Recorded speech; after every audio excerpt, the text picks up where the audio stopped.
Hi, welcome to Chad's Silversmithing. So I've been doing this channel for about 3.5 years, a little bit more than that, and I thought that it might be a good idea to put together a beginner's guide to making their own step bezels for faceted stones. So I think today that's what we're going to do. I picked out a pretty citrine. It's kind of a long, elongated oval. It's one of the ones I got at the last show, and I think it'll make for a pretty little ring. If you wanted to know how to make a step bezel for a faceted stone and you haven't done that yet, this might be the video for you. Before we get started, I need to thank some people. First, I did a show this past weekend and I had a couple of visitors who were my YouTube subscribers. Thank you, Michelle and Lisa, for stopping by and saying hi. It was a pleasure to meet you. I always love it when some of my followers show up at shows. So it's nice to put a face to some of the names I see in the comment section, so thanks for that. The other thanks I need to make are for my patrons over on Patreon, and I have a new patron. Ingveld, thank you for signing up. I really appreciate your support. I hope that you find, as I have, that the group of people over there are super nice and talented and full of information that is useful. So thanks for being part of my community over there, and thank you to my previous patrons as well for all of their support and for making it such a nice place. My other group is my YouTube subscribers, and we passed 23,800 recently, which is amazing. Thanks for that. I really do appreciate the nice comments, and I read all of them and I answer them all. And it's nice when someone tells me that I've helped them in some way, because it makes me feel like people are actually getting something useful out of these. So thanks for that. I do also appreciate the financial support, including the Buy Me a Coffees, the Super Thanks, the people buying my merch from my merch store, or my ebooks, which are guides to all of the tutorials that I've created. So thank you for that. That makes my channel sustainable. I couldn't do it without your support. All right, well, let's get started on making some step bezels. Okay, to start with, I think maybe it would be a good idea to talk about faceted stones and how they're different from cabochons. I got out a big rose quartz. I don't even know how big it is, but it's a little bit easier to see than the other one. So if you look at it from the side, it goes like this. And I'm doing this for people who are relatively new to this. So if you already know this, you can skip ahead in the video if you want to. That's my not very straight drawing of a faceted stone. But this is typically what they look like, most cuts. And on the bottom, a lot of times, there's either, multiple facets, or they have like up and down facets like that. Up here, they usually have facets along the girdle of the stone as well as along the table facet. And let's talk about some terminology here. So the widest part of the stone, where the top and the bottom come together, is called the girdle. The bottom part below the girdle is called the pavilion. And the top part above it is called the crown. And this top facet, if it has a top flat facet like that, it's called the table facet. If the stone has a cut-off bottom when it's flat on the bottom, that's called a culet. You don't see that very often anymore. That was kind of an old practice with diamonds, mostly, especially overseas. And these facets are generally called the girdle facets, since they're right next to the girdle. So that's what we need to know. What we care about when we're bezel setting a stone is we need to create a platform for the stone to sit on inside of the bezel, so that the point of the pavilion doesn't stick out the back. And if you do a closed back bezel for it, so it doesn't teeter. So we're gonna do an open back bezel. Generally, that's what you do for faceted stones, because it allows more light to get to the stone and you get a prettier flash on it. But there's a couple of different ways to create a step there for that stone to sit on. Okay. A lot of people use another piece of bezel to just solder to the inside, and you can do that. That creates a little lip where you have a ledge of two overlapping pieces like this. I usually use 18 gauge round wire and make a couple of jump rings that fit right inside of the bezel tightly, and that creates a double ring going up there that elevates it enough to get it up there. Sometimes if you have a really deep stone, you need 3. And we'll do one of those just as a one type. The other type is I occasionally will flatten some 14 gauge square wire, so it's about, oh, I don't know, about 0.8 millimeters thick, this one is. And we'll use that instead and solder that on the inside of the bezel to create a step. Both times I'm going to take a little ball burr and kind of grind it down a little bit so it tapers, and that'll give us a nice seat for the stone to sit in. It's really not too hard as long as you can get the little rings inside of your bezel neatly, and as long as you get the bezel to be a good size for your stone. You can't get by with a lot of extra space on these because you want it to be pretty snug around there. Not so snug that you chip the stone when you put it in there, but snug enough to where you don't have a lot of space on either side, because you don't want too much bezel material to bend over it. The last thing we'll do after we get it to where it fits in there nicely and it sits on the step well, we'll file the bezel down to where the top of it is just barely above the girdle of the stone right there. You don't want a huge amount of excess there because you just want enough to get a real grip, a real good grip on the top of that, without having a whole bunch that when you force it down it starts to wrinkle or anything like that. It covers a lot of the sparkliness of the stone. So ideally you want very little metal covering the stone, and so that's what we're going to start with. Here's my citrine over here that I picked out. Like I said, it's kind of an elongated oval on this one. I think it's 12 by 7 is what it was. Yeah, 7 by 12, so it's about 7 millimeters wide by 12. And you can see from the side it's got the same basic idea as the round faceted stone that comes to kind of a point down there. So there are other faceted stones that don't have pavilions like that.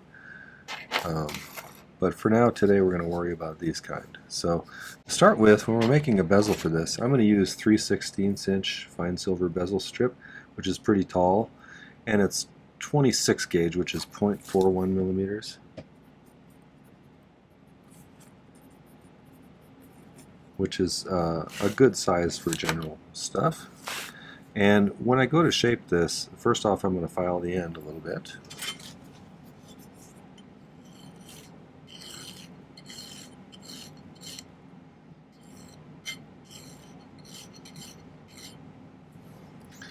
Nice and flat. You can use a miter vise jig if you have one of those to get a nice flat end if you struggle with that. And I usually just grab the end of it with my needle nose pliers like this, my chain nose. And I'm going to just kind of let the tension of the metal kind of curve it a bit, get it started into an oval shape. And then if I grab it partway around there like that, I can kind of just do that. Not really bending sharply, just kind of letting the metal do the work for me. You can kind of set it down over the top and see how close we are. Not bad. Once we have it down flat on there and the stone is sitting flat, we can just kind of snug it up around there.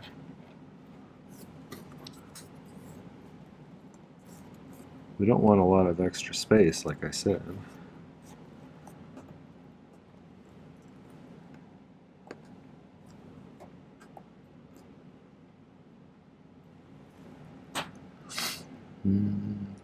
Let me find something sharp to make a little scratch with. I usually use a T-pin.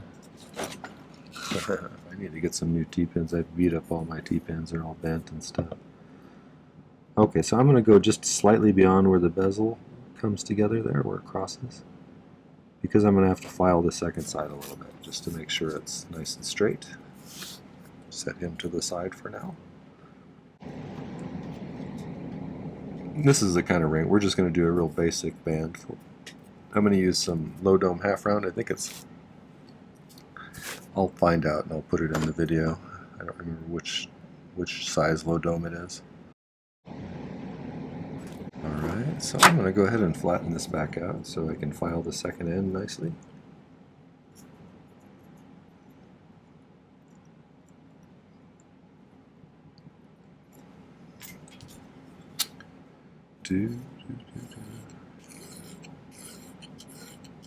When I solder my bezels, I usually make them into an angular shape. It's easier to get a nice, straight, clean solder joint for me to do that.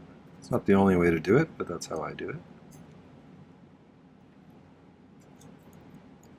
So I'll make it into kind of a little square or a rectangle. One thing that is key to making bezels well is pushing it past a little bit like this to make it a little springy down on the bottom. It's called work hardening. The more you do that, the springier it gets. And so when you finally get the ends pushing together like this, you got some forward pressure on those.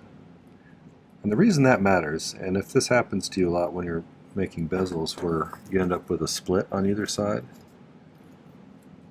like at the top and the bottom, or one or the other, or both, what usually happens is if you didn't have them pushing together pretty hard, when you heat it, it starts to anneal the metal, and so it relaxes a little bit, and sometimes it just pulls apart if it's not pushing together pretty hard. So if it's pushing together harder, even when it relaxes, it'll still be touching.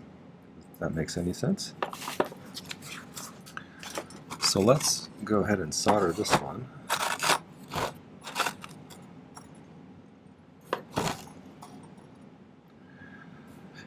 And if you haven't been to my channel before, I use hard silver sheet solder for most things. I have some liquid flux that I dribble on with a dropper bottle. My torch is a Silversmith model. It's their acetylene air torch. It pulls in atmospheric air through here to mix with the gas. It's not as hot as an oxyacetylene torch, but you also don't have to deal with an oxygen tank. And honestly, the 6,500 degrees or whatever oxyacetylene torch produces is more than you really probably need for silver. Although a lot of people use them and really like them, but I think this works great for me. Hotter than a propane torch or a butane torch, but not as hot as oxyacetylene. So, I'm using a #1 tip is another question people give me all the time. Okay, so get that fluxed. Cut a little bit of solder. I could have eliminated a step of turning that off if I had done this in advance.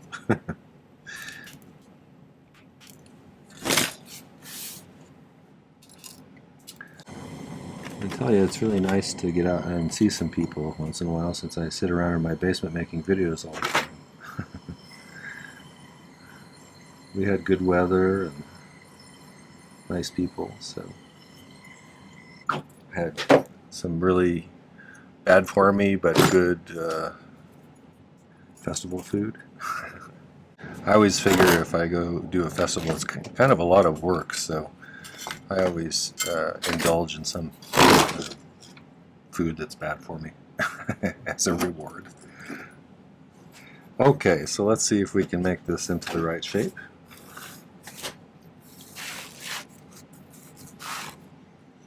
I'm just going to pinch out the corners gently. Kind of get rid of some of the sharp angles. And for the solder joint, you want to put it on the long side of the oval if you're doing an oval. If it's a circle, obviously it doesn't matter. If you're doing something angular, like a rectangle, or a triangle, or a trillion, or something like that, or a marquee, you definitely don't ever want to put the solder joint at the point in one of the corners, or the point of the pavilion, or the point of a marquee, or pear shape, or whatever you're doing. Because it's always stiffer and harder to bend there, so it's hard to shape first of all there, and when you go to set the stone at the end, it's harder to deal with that stiffer solder right there. So we'll get this kind of shaped on one side, and then we'll flip it over and do the other side. Feel free to leave comments in the comments section if you do things differently. I'm always curious how other people do things.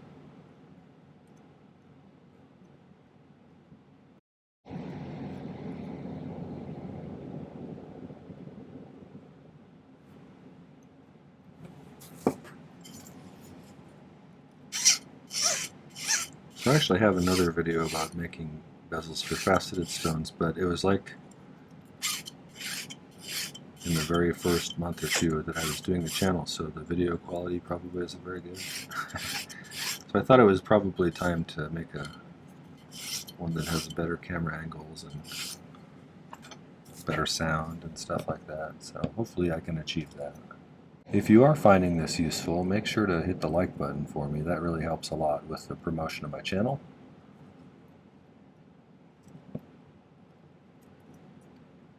And I do appreciate that.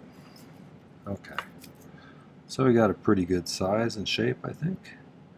Let's find some 18 here. I've got a little piece there. Let's file the end flat.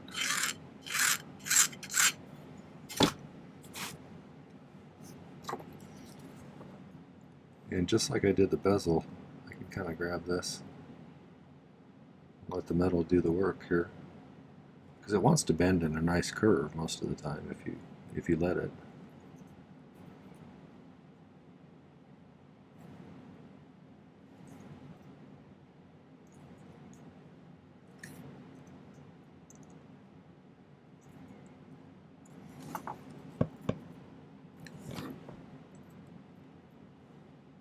I thought when I first started shaping wire to get it exactly the shape I wanted was really hard, but it's interesting, the more you practice, all of a sudden somewhere along the way suddenly the wire stops being uncooperative.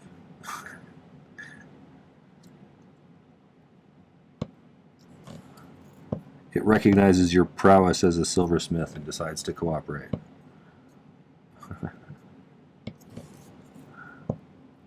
So I'm going to get it pretty close, and then I'm going to cut it just slightly too big. Reason being, if I do that, then I can snip out little pieces gradually until it fits in there snugly. That way we can avoid having a gap between these two when we solder it in there. Let's put them together and see how close we are. So, not quite going to go in there, so we'll snip out a little bit.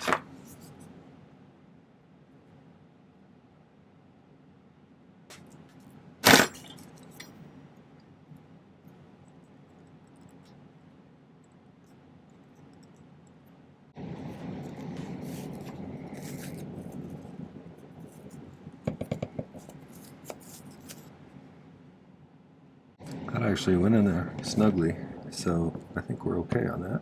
I'd rather have it snug. One thing you want to make sure is that the ring is flat in this dimension, because you don't want to have any kind of waves in your platform for your stone. That causes some problems when you're going to set the stone. Alright, so we got one made. Let's make a second one to stack on top of it. The bottom one has to fit perfectly, but if you do multiple ones above it, if they don't fit as perfectly as the other one, as long as they go in there nicely, if there's a little gap on them, it's not as big of a deal because you won't really be able to see it unless you have a super clear stone, I would think. I always try to get them as close as I can.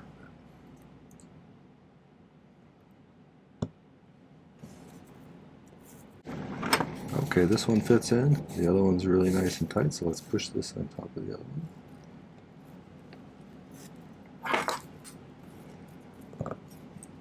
And then we would solder that in there. Let's see how this looks.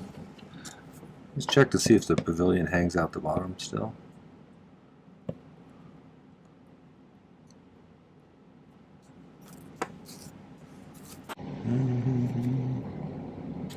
I think that will be just fine. So, don't need a third ring for this one. I'm going to go ahead and show you how to do the other type too. We'll set these to the side. This is that flattened, sorry, I have a little cut on the end of my finger, which is an inconvenient spot. We're going to do the same thing with this 14 gauge square wire that's been flattened.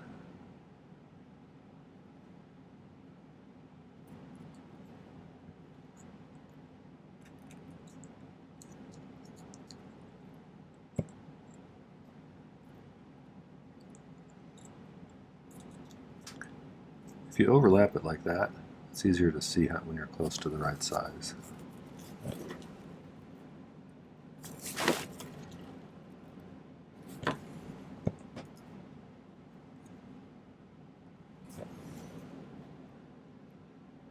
We're in the ballpark there, I think.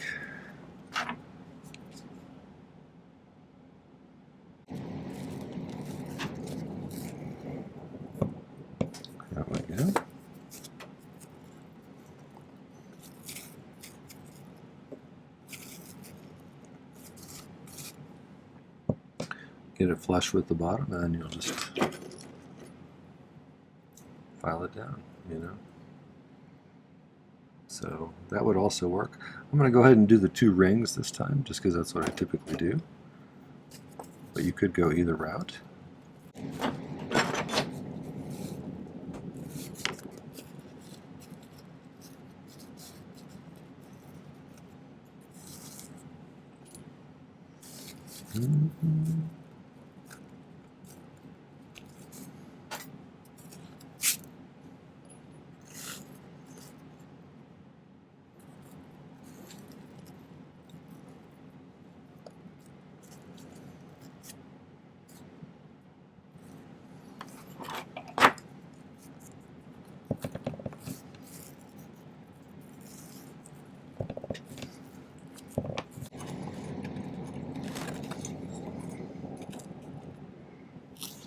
Okay, again, make sure everything's kind of sitting flat. And we're going to flux this, and the easiest way I ever found to do this, and it works pretty slick, is just put a few pieces of solder right on the pad. Here.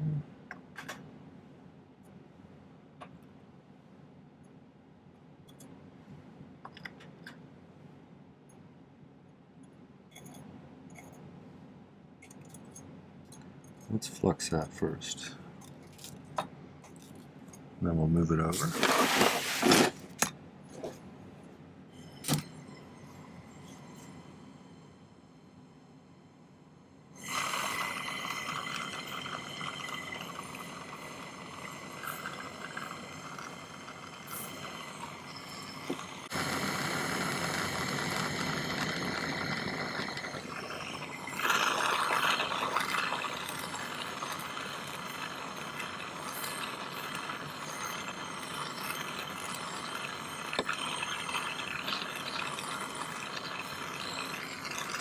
Notice how it's kind of heating from the outside. One of the common mistakes I made when I was first doing this is overheating the piece, because I'm using sterling silver for the wires and a fine silver for the bezel itself. Sterling silver melts at a slightly lower temperature than fine silver, so if you get it too hot, that sterling silver will start to spread out on the inside of the bezel's wall. And if that's the case, almost always have to start over. So try to avoid overheating.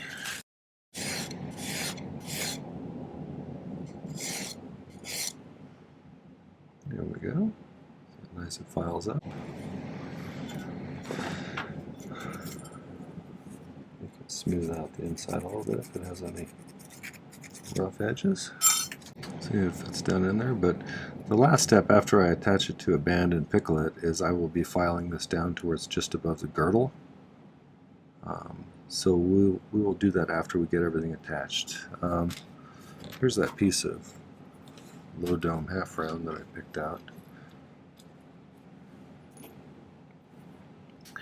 So let's start by filing one of the ends flat.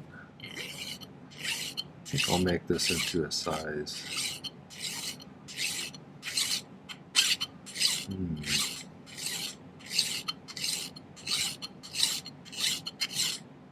How about a size 8?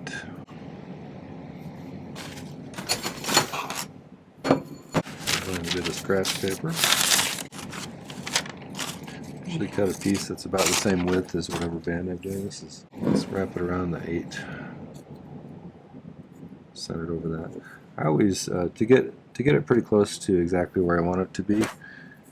If I add about 1/8 of an inch, 2 millimeters maybe,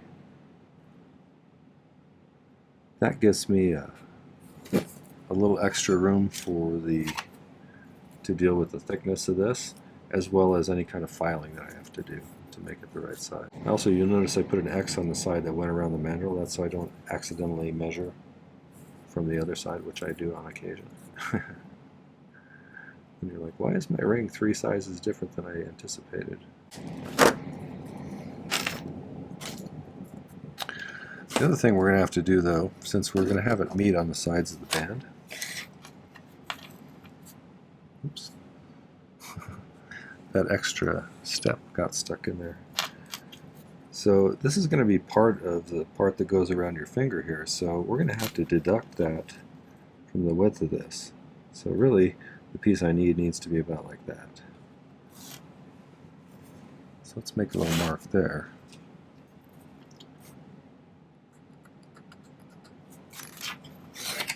And we'll cut off a little bit extra.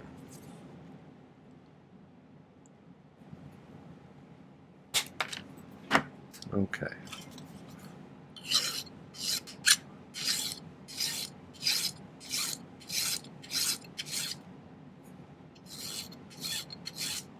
Right now I'm getting the edges pretty straight, but in order to make them meet on the sides of this, we're going to have to file a little bit of an inward curve on them.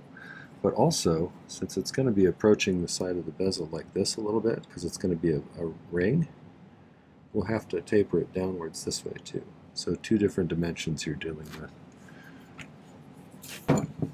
So let's get it kind of round around the mandrel here.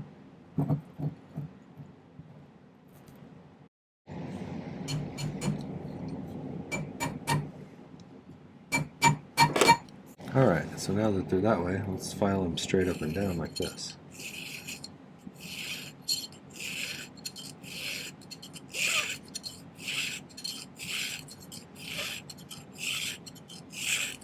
And you can, if you want, you can use your half round file to do this. I'm just going to use my rotary tool because it's quicker, so let's go over there and do that. Please forgive me my mess here. I almost always overdo this a little bit. I always think I need a deeper curve than I do. So we're going to err on the side of a subtle curve first.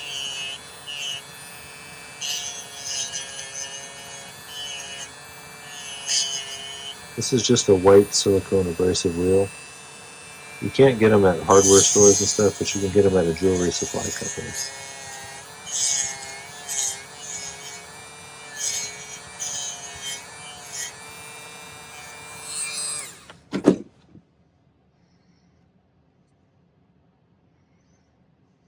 A little bit more.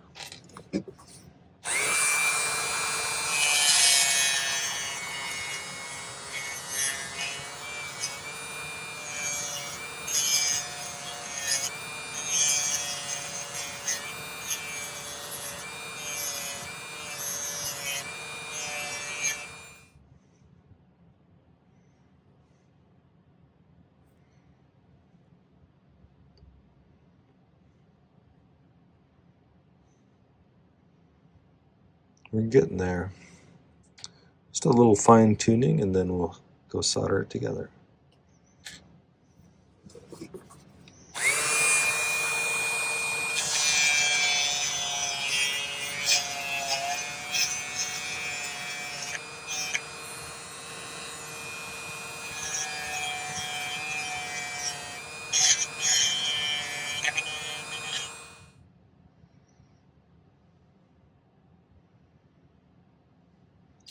Seeing a little gap up here at the top, so this side's pretty good. I think this side needs to be refined just a little bit.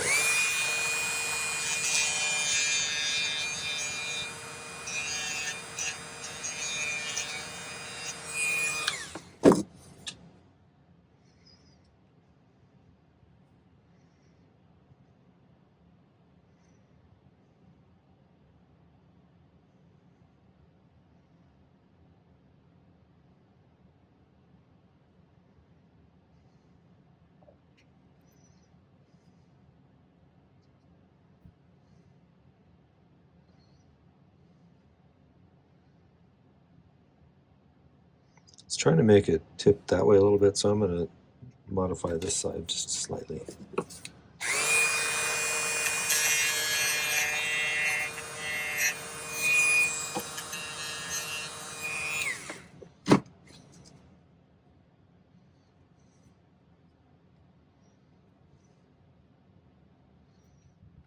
That's looking better. Let's go back and solder that together. So I like to use my third hand, which is this thing, and I squeeze it with my tweezers so that it spreads out a little bit, and then this thing generally can't drop down, and neither can the band.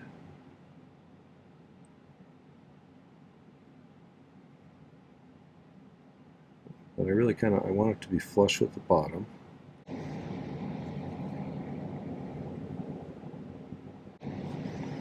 Alright, and I'm going to do something called pick soldering on this one because it's just a little easier for me. You could put some paste solder along there if that works for you. If you haven't learned pick soldering yet. If you're interested in learning about pick soldering, I have a video about it. It's a pretty good video, I think.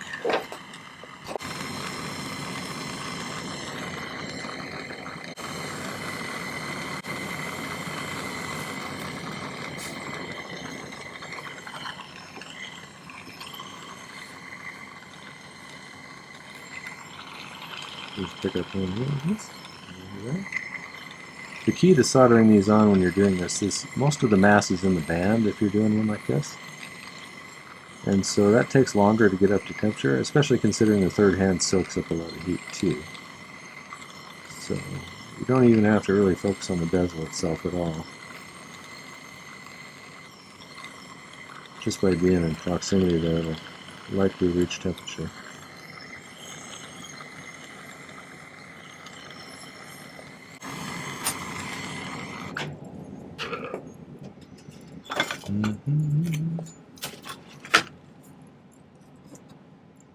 Everything's still looking pretty straight, mostly. Okay, so let's let that pickle for a while.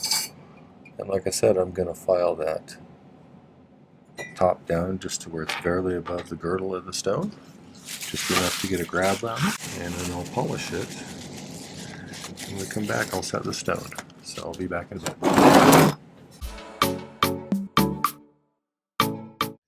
Okay, I have a ring that's polished up now. I took a little ball burr here and added it to my rotary tool, and I'm just going to kind of like taper that inside edge of the top ring.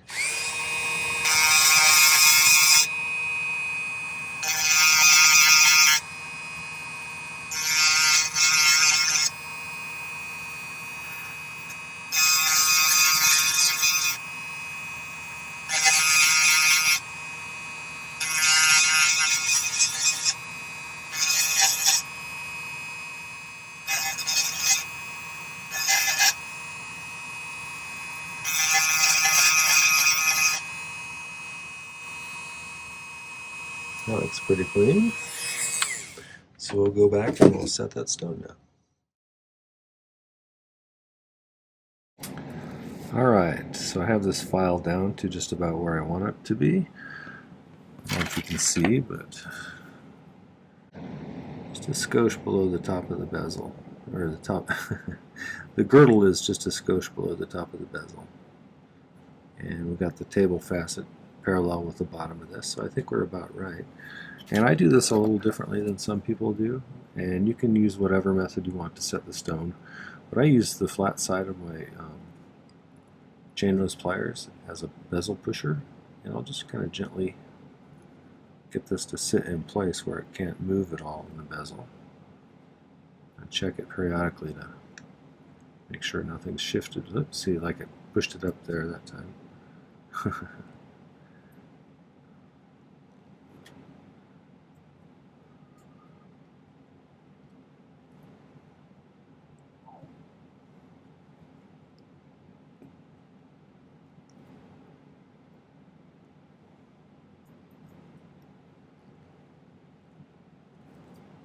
You don't want to push too aggressively on them.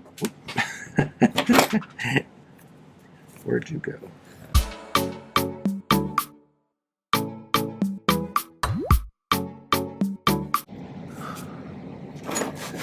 As I so adeptly demonstrated, don't put too much pressure on one side before you get it in there pretty securely.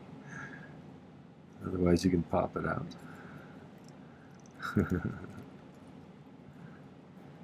Unless you like crawling around on the floor looking for a stone, which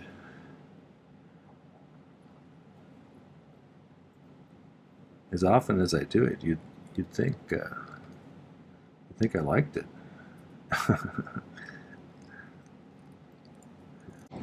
You can use a ring vise or one of those ring clamps, if you like, or a vise to hold this.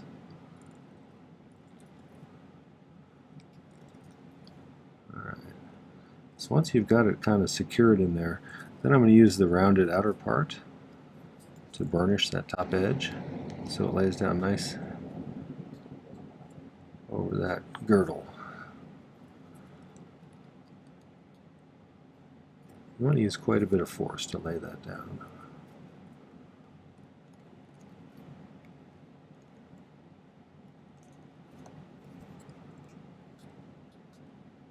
Okay, so the last thing I'll do is I will take my Dremel with a blue fine polishing wheel and very carefully smooth out that top edge of the bezel, and then we'll get some pictures of it. So that's how you do a little step bezel. So, and you can see how much light gets to it when you do it like that. I think that's a really nice way to highlight a stone when you have a pretty stone. So let me know what you think. Tell me how you do things, like I said, and thanks for watching. Okay, well that was a couple of different ways to make a step bezel and turn it into a pretty little ring. I hope you enjoyed that. If you did, make sure to hit the like button before you go. And I would love it if you would take a moment and peruse my main channel page on YouTube here. I have, let's see, I think it was 530 some, almost 540 videos now. So there's almost certainly something else you'll find that's useful or interesting. And I think whether you're a beginner or someone more advanced, there's some content here that you could use. So check some videos out. I would love it if you'd subscribe to my channel. There's no cost to it. It does help me a lot when you do that. The other thing is, check out the video description down below. It has details about this video in addition to some important links. There's a link to my Patreon if you want to find out more about that community. That has multiple tiers of membership, the lowest one being just getting rid of the YouTube advertisements, which is nice. And then the tiers above that have different perks, including live streams and exclusive videos just for my Patreon members and things like that. So check it out. I'd love to have you join that community as well. There's a link to my merch store if you want to get yourself one of those nice design idea sketchbooks. I find those super valuable and useful, and I think you would too. And finally, there's a link to my ebooks, my latest one being 2024's, and it includes a page for each of the video tutorials I did during 2024, as well as a picture of the sketch I drew, a picture of the final product, a list of materials needed to make the project, a difficulty rating, and some notes that I made about the project, including things like, would I do it differently if I did it a second time? What did I learn from it? Or did I find this to be a successful outcome or not, and why? So I think it's a great way to have a whole bunch of projects right at your fingertips, and it's a really nice way to support my channel. So get yourself one of those or both of those, and come back again. Thanks for watching today. Take care. Happy silversmithing.